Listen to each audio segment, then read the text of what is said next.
정성산 TV를 애청해주고 계시는 모든 분들에게 진심으로 감사드립니다.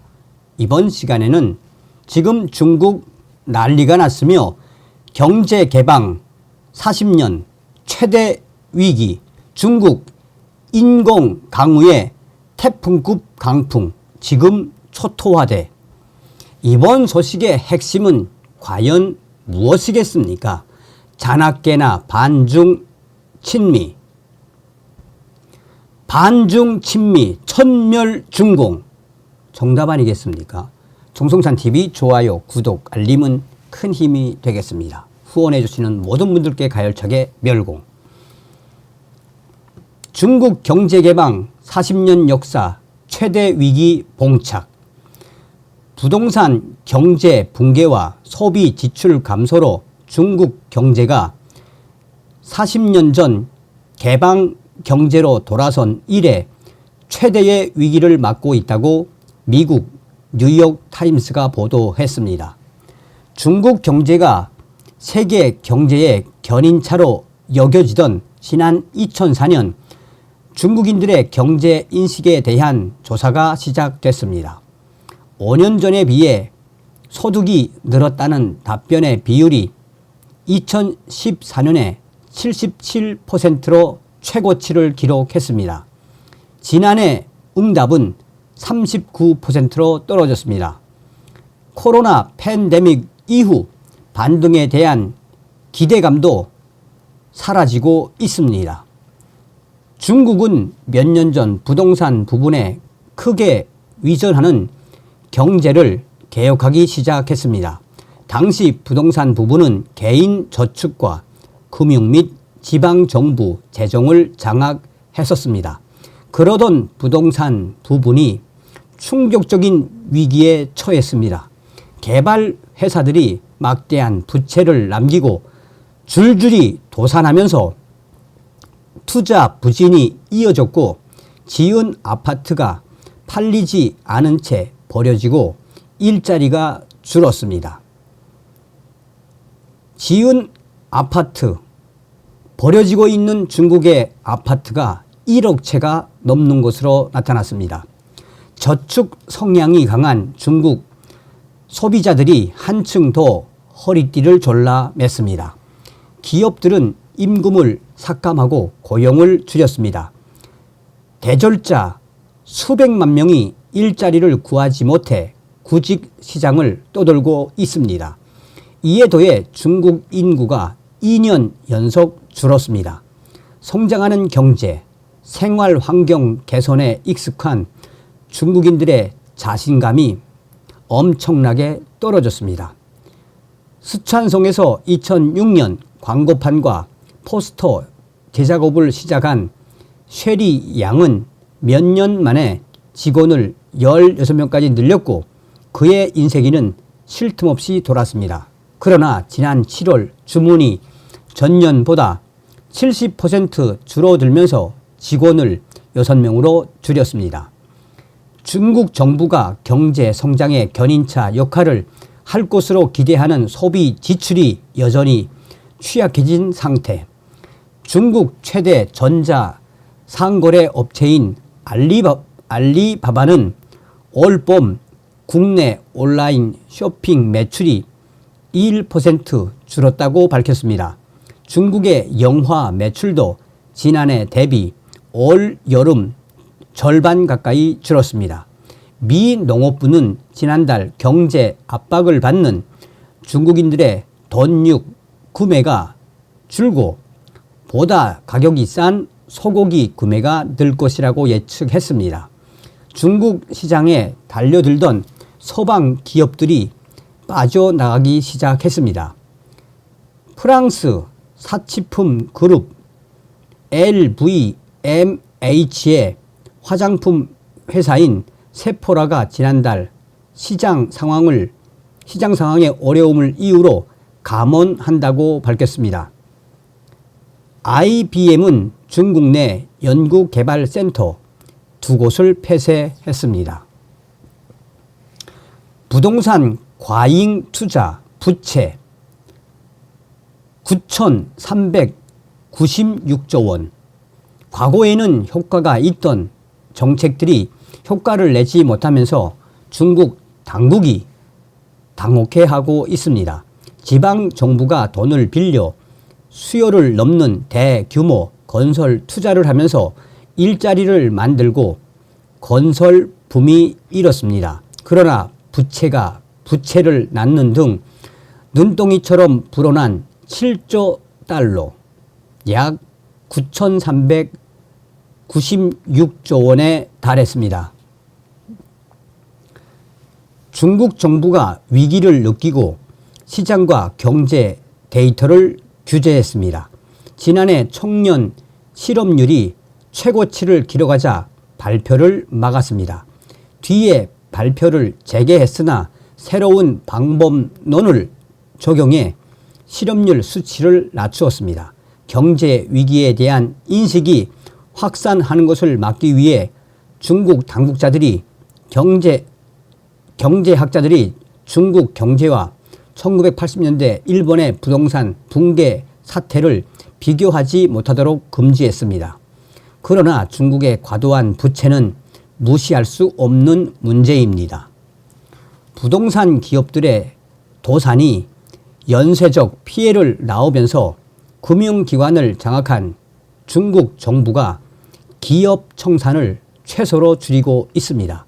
문제는 중국 정부도 경제가 돌아갈 수 있게 만드는데 필요한 자금 여력이 곧 바닥이 날 수 있다는 충격적인 현실입니다. 투자은행 나티시스의 아태 지역 경제 책임자 엘리샤 에레로는 금융위기로 성장이 조회되고 있다고 지적했습니다. 경제적 불확실성 때문에 중국 및 해외 투자자들이 자금을 안전한 곳으로 옮기고 있습니다. 부동산 가격이 계속 폭락하고 중국 주식 시장도 미국, 일본, 인도 등 주요국 대비 침체돼 있습니다. 올해 중국 증권 투자액이 처음으로 순매도로 돌아섰습니다. 180개 중국 기업들 주식이 올해 초 증시 지수 산정 대상에서 배제되면서 중국 기업의 세계 시장 비중이 축소됐습니다. 중국 정부 채권에 대한 수요가 커지면서 채권 가격이 오르고 이자율이 급락했습니다. 그러나 중국 정부 채권도 위험이 잠재돼 있습니다. 채권 이자율이 급격하게 떨어지면서 중앙은행이 앞으로 이자율이 오르면 은행들이 취약해질 것으로 우려하고 있습니다. 이에 따라 금 수요가 폭발적으로 늘면서 역대 최고가를 기록하고 있습니다. 중국 정부는 올해 경제 성장률을 5%로 예상합니다. 주요국 가운데 가장 높은 수준입니다. 그러나 실제 그만큼 성장할 수 있을지에 대한 의심이 제기됩니다. 전기, 자동차, 세계 시장 장악, 배터리와 가전제품 수출로 중국의 수출이 신기록을 갱신하고 있습니다. 그러나 공급 과잉으로 인해 수익률이 떨어지면서 부동산 부분 침체에 따른 피해를 만회하는 데는 미흡한 상태입니다. 자, 핵심은 뭡니까? 핵심은 중국 공산당이 망해야 한다는 거 아닙니까? 40도 이상 고온으로 신음하던 중국 충칭시에서 더위를 식히려 인공 강우 작업이 이루어진 이후 태풍급 강풍이 불면서 16층 창문이 통째로 날아가는 등 지금 현재 중국이 초토화되고 있습니다. 지난 4일 현지 시각 중국 지뮤 뉴스 등에 따르면 지난 2일 오후부터 다음날 새벽까지 중국 충칭시에서 인공 강우 작업이 진행됐습니다. 인공 강우 작업은 음결핵 역할을 하는 여어두 화운을 넣은 포탄이나 로켓을 구름에 뿌리는 방식으로 물 방울이 뭉치게 해 인위적으로 강우를 유도하는 방법입니다. 중국 당국에 따르면 중국 충칭 일대에 인공 강우용 고사포탄 158개, 로켓탄 37개 등을 발사했습니다. 이로 인해 최대 31mm의 비가 쏟아지면서 40도를 넘나들던 기온이 28도까지 떨어졌습니다. 그러나 폭풍우를 동반한 이상기후 현상이 뒤따랐습니다. 중국 충칭 기상관측소에 따르면 지난 2일 오전 7시부터 3일 오전 7시까지 충칭시 20개 구현에서 규모 8 이상의 돌풍이 불었고 최대 풍속은 초속 34.4m를 기록했습니다. 강풍으로 16층 아파트 창문이 통째로 떨어져 나가고 가로수가 뿌리채 뽑히거나 오토바이가 쓰러지고 차량이 파손되는 등 그야말로 초토화가 뒤따랐습니다. 빗바람 속에 갑 한 대가 또 밀리고 양철 지붕도 날아갔고 고층 아파트 난간 벽도 떨어져 내렸습니다. 피해가 속출하자 오히려 인공 재난을 만들었다는 비판이 여기저기에서 쏟아져 나오고 있습니다. 중국 네티즌들은 인공 강우는 완벽히 실패했다. 세상에 종말이 온 것 같다는 등의 충격 반응을 보였습니다. 한 네티즌은 인공 강우는 이미 생태계의 균형을 파괴하고 있다며 충칭의 일시적인 비는 고온보다 더 무섭습니다. 비가 오니 습도로 찌는 듯한 날씨가 됐습니다. 인공 강우 때문에 현재 완전히 쑥대밭이 됐습니다. 라고 말했습니다. 중국 충칭시 기상조정국은 인공 강우로 인해 이상기후가 발생한 것은 아니다며 강풍은 자연열 대류에 의해 발생한다고 일축했습니다. 다만 인공 강우 이후에도 더위는 사그라지지 않고 있습니다. 충칭 기상대는 5일부터 8일까지 낮 최고 기온은 40도 이하로 떨어지지만 앞으로도 10일 동안은 여전히 맑고 더운 날씨를 유지할 것이라고 전망했습니다.